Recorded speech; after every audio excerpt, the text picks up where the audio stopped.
ایک واقعہ سنانا چاہتا ہوں۔ پچھلے 3-4 سال سے ایک بات تقریباً ہر ہفتے 10 دن میں ایک واقعہ علم میں آتا ہے، کبھی امریکہ کا، کبھی کینیڈا کا، کبھی یورپ کا، کبھی روس کا، کبھی عرب ملکوں کا، کبھی تاشقند کا، کبھی بخارا کا، کبھی ہندوستان کا، کبھی کسی ملک کا، کبھی کسی شہر کا، ہزاروں واقعہ، عجیب صورتحال۔ ایسی باتیں سن کر یا اس سے بھی زیادہ بے چینی دل میں اللہ نے اپنے کسی بندے کے دل میں ڈالی، اور اس کو تلاش پیدا ہوئی کہ یا اللہ، آپ نے میری دل کی دوا کہاں رکھی ہے، مجھے اس مسیحا تک، اس مربی اور مرشد تک، اس رہنما تک پہنچا دے میرے اللہ۔ بے چینی اور اضطراب یہ دراصل ترقی کی کنجی ہے۔ جب تک دل میں وہ بے چینی پیدا نہیں ہوتی، وہ تڑپ پیدا نہیں ہوتی کہ آدمی کا جینا لگ رہا ہو دنیا میں، اور وہ دن رات دعائیں مانگ رہا ہو کہ اللہ اس طرح مجھ سے زندگی گزاری نہیں جاتی۔ یہ سونا ویران دل جس میں آپ کی محبت نہیں، آخرت کی فکر نہیں، نمازوں کا شوق نہیں، ذکر کی لذت نہیں ہے، اللہ یہ کوئی زندگی ہے؟ یہ کوئی جینے میں جینا ہے؟ اللہ میں اپنی زندگی کو بدلنا چاہتا ہوں، دل کو بدلنا چاہتا ہوں، کہاں جاؤں؟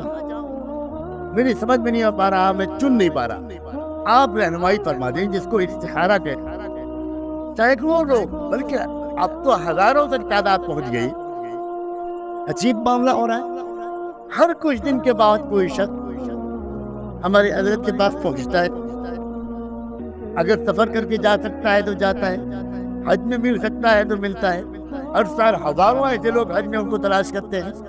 عمرے میں وہ جاتے ہیں تو وہاں ان کو ڈھونڈتے ہوئے لوگ آتے ہیں۔ کوئی کسی طرح ای میل کے ذریعے، فون کے ذریعے، خط کے ذریعے اپنی بات ان تک پہنچا سکتا ہے۔ تو اب ایسے ہزاروں لوگ دنیا میں ہیں، جن میں سے کئی سو کو تو میں بھی جانتا ہوں، کہ جو ایک ہی طرح کا واقعہ بیان کرتے ہیں، تھوڑے بہت فرق کے ساتھ۔ اور وہ یہ کہ میں تڑپ رہا تھا، اعتکاف کیا میں نے، صدقے کیے، روزے رکھے، زکات دی، اللہ سے چمٹا، رویا، تڑپا، توبہ کی، اور یہ کہا کہ اللہ مجھے کسی طرح اپنے کسی ایسے اچھے بندے تک پہنچا دیجئے جس کے پاس بیٹھ کر میں بھی نیک بن جاؤں۔ تو عام طور پر اللہ کے ایسے بندوں کو عجیب و غریب بات ہو رہی ہے کہ اکثر حضور پاک صلی اللہ علیہ وآلہ وسلم کی زیارت نصیب ہوتی ہے، اور وہ رہنمائی فرماتے ہیں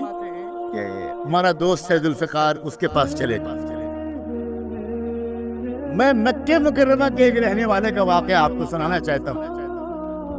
مکے کا ایک باشندہ اور عام آدمی نہیں، حضرت صدیق اکبر رضی اللہ عنہ کی اولاد میں، اللہ اکبر، ایک ہی خاندان ہے وہاں، جو گیا مکے سے باہر نکلا ہی نہیں۔ زلزلے آئے، طوفان آئے، جنگیں ہوئی، کچھ ہوا، اس نے طے کر لیا کہ ہم کو یہ در نہیں چھوڑنا۔ اس خاندان کا ایک شخص ہے، یہاں ایک نیک صالح، عجیب کیفیت ہے، اس کے دل میں تڑپ پیدا ہو۔ اس نے حضرت کی ایک کتاب پڑھی عربی میں، تصوف و سلوک پر جو کتاب ہے حضرت کی، وہ اس نے عربی میں پڑھی، اور دل میں شدید بے چینی پیدا ہو۔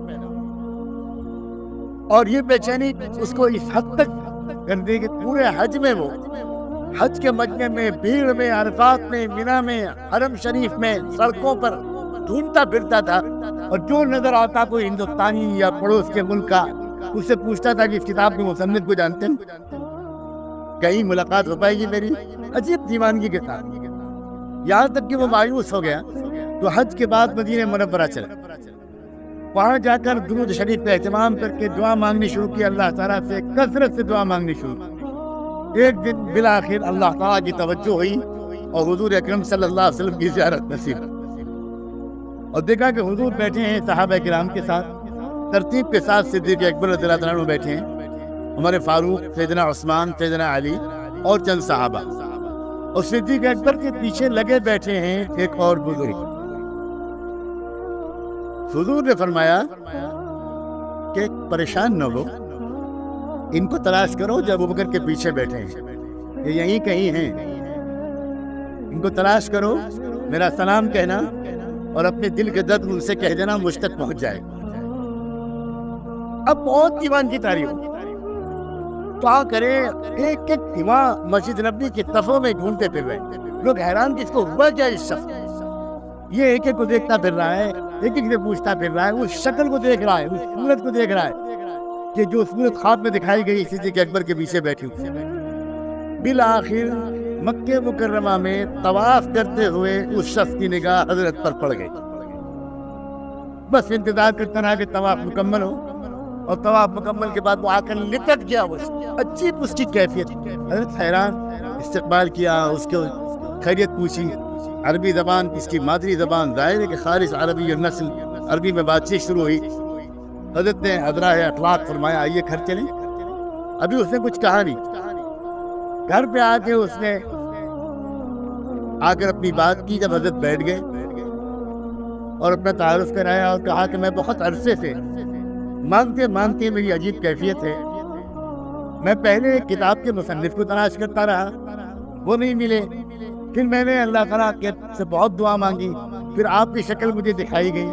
اور میں آپ کو نہیں جانتا کہ آپ کون ہیں، آپ مجھے بیعت کر لیں اور مجھ کو کسی طرح تقوی والا بنا دیں، مجھ کو اللہ تعالیٰ کا نیک بندہ بننے کا شوق ہے، مجھے کچھ نہیں چاہیے، میں گناہوں سے توبہ کر کے اللہ کا نیک بندہ بنانا چاہتا ہوں۔ ابھی تک اس نے نہیں بتایا تھا کہ وہ ہے کون، تو حضرت نے ان سے کہا کہ آپ تو ہمارے سر کے تاج ہیں،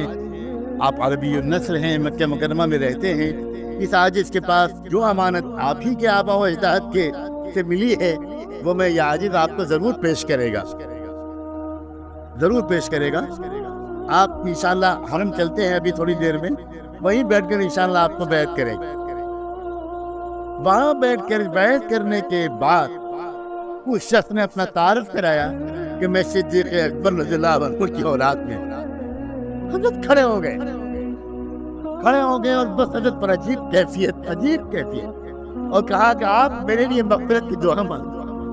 آپ خانہ کعبہ کی طرف ہاتھ اٹھا کر میرے لیے مغفرت کی دعا مانگ دیجیے، آپ کو کچھ نہیں بگڑے گا۔ آپ کی جد امجد کی جھولی سے پوری امت کو سنبھالنے کا موقع ملا تھا، آپ کی در کی خیرات ہے جو اس عاجز کو صدی در صدی حضور کے غلاموں سے ملی ہے، نقشبندی سلسلہ یہ صدیق اکبر کی خاص میراث ہے، میں وہی بانٹتا پھر رہا ہوں۔ آپ اس سلسلے میں داخل ہوئے، یہ میرے لیے عزت کی بات ہے، آپ دعا کریں کہ میں اس امانت کو صحیح طور پر نبھاتے ہوئے دنیا سے چلا جاؤں۔ اب اس شخص کا حال یہ ہے